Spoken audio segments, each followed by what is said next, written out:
that was a great video. Next up, we have our special guest of the night. So please welcome the Vice Chancellor of the University of Liverpool, Professor Michael Hoey.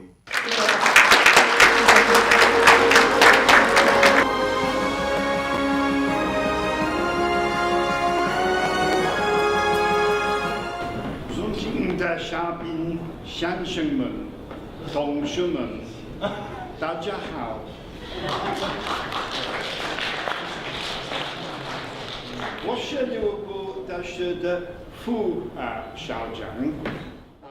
我喜欢中国，我喜欢汉语，我学习汉语快2年了。我每天学习1小时的汉语。我更喜欢汉字。我很高兴，我可以学一些简单的汉字。我也说一点汉语，但是不太好。And what I've been saying so far, for those of you who speak Chinese but don't speak my Chinese, is that I am actually the Deputy Vice-Chancellor, Pro-Vice-Chancellor at the University of Liverpool, and I love China, I love Chinese, I'm learning Chinese, I'm very bad at Chinese. And I want to just go on for a minute more in Chinese before I switch to the language you'll be happy I speak, to just explain why my Chinese isn't very good. 我小的时候 a long time ago, 英国的学校和大学的教学面太窄了。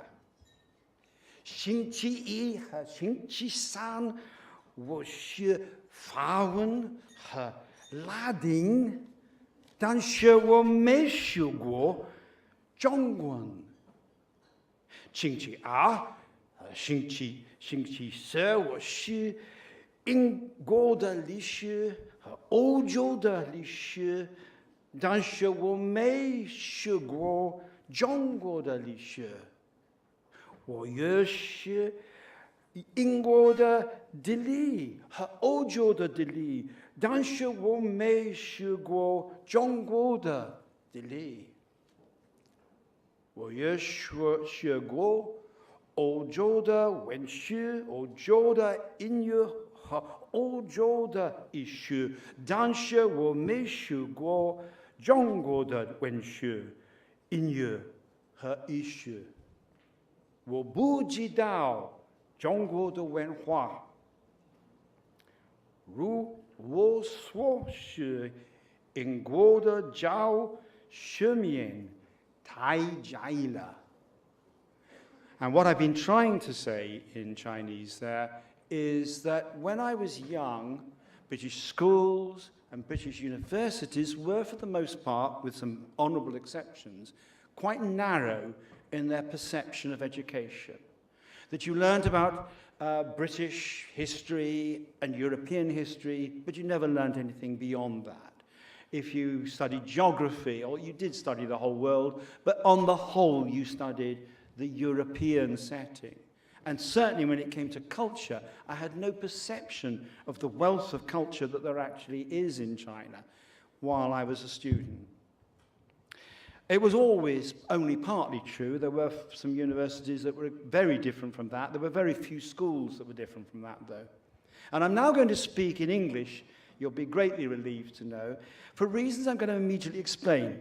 Firstly, and the most important reason, is when I showed what I'd written in Chinese for the next part, a friend warned me that it was too naive for an audience as important as you are. So if you want to see me afterwards to see how bad my Chinese really is, come and see me and I'll show you it.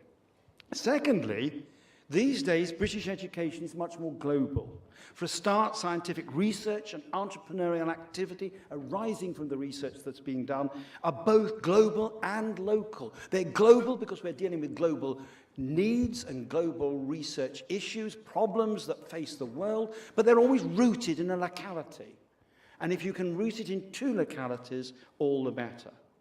Chinese and English scientists collaborate and publish together, and they work together in the developing of their businesses, as today has shown wonderfully well.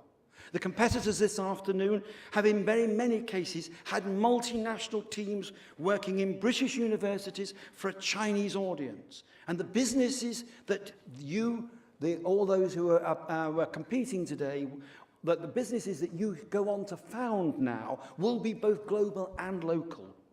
So, of course, my speech should be both global and local. And the third reason the first part of my speech was in Chinese and the second part in English was to do with the changing status of Chinese. It seemed appropriate to give that part of the speech in Chinese simply because no one can afford today to ignore China and the Chinese language. Not even old professors in their 60s like me. Chinese will become a world language in the next 30 years, and indeed it is arguably already one. I suspect that the picture I painted of British education in the 1950s will be matched by a picture of Chinese schools and universities in the 1950s also. I suspect that when I was young, China paid no more attention to British and European culture, history and languages than the UK paid to Chinese culture, history and language. But in China, the change has been much more dramatic and altogether quicker than it has been in the UK. As a result of 改革开放, the policy of reforming and opening up that makes possible the kind of competition that we've been witnessing today. And that policy, I'm sure, will never come to an end because though Chinese will indeed become and is becoming a world language, and it is incumbent upon everybody in the UK to start learning Chinese soon, English will also continue to be a world language, so it's appropriate that half the speech should be in English.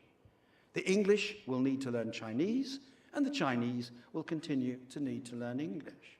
It follows that we should learn as much as we can about each other and learn to love each other's languages. But what are the implications of all this for entrepreneurs?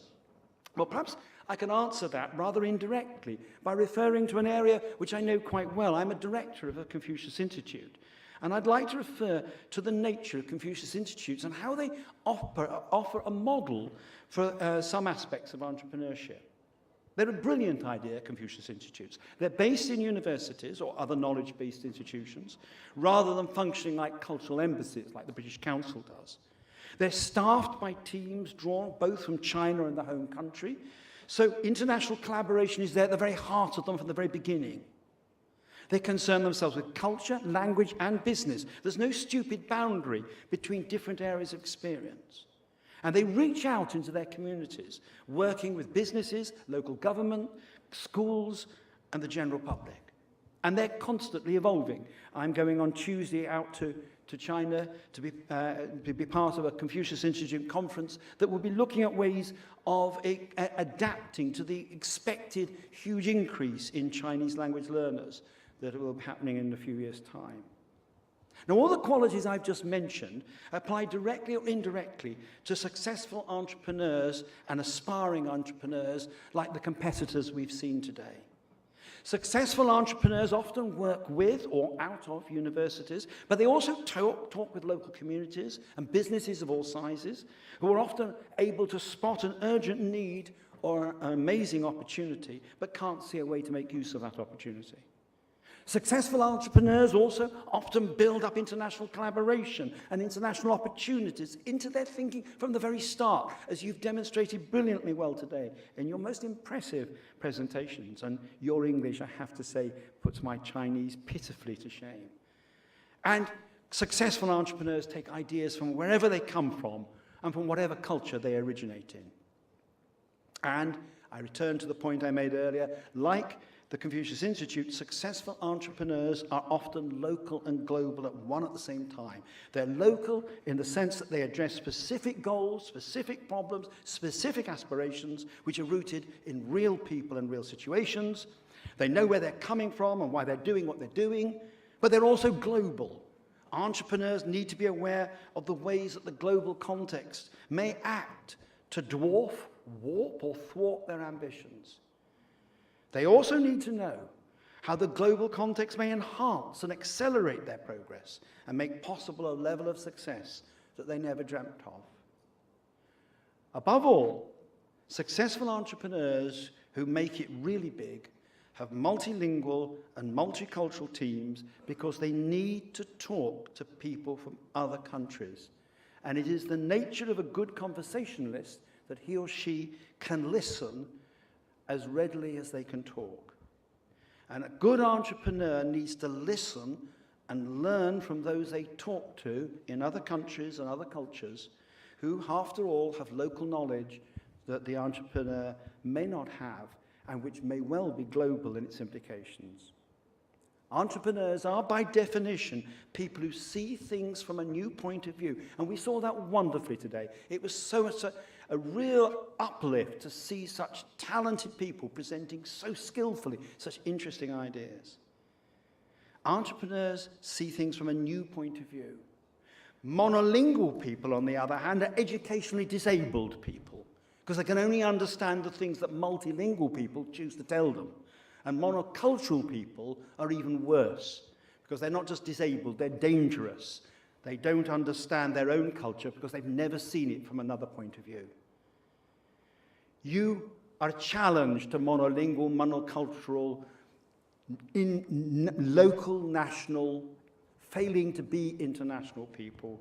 You are successful scientists, most of you, successful entrepreneurs, and successful linguists. You are indeed successful people.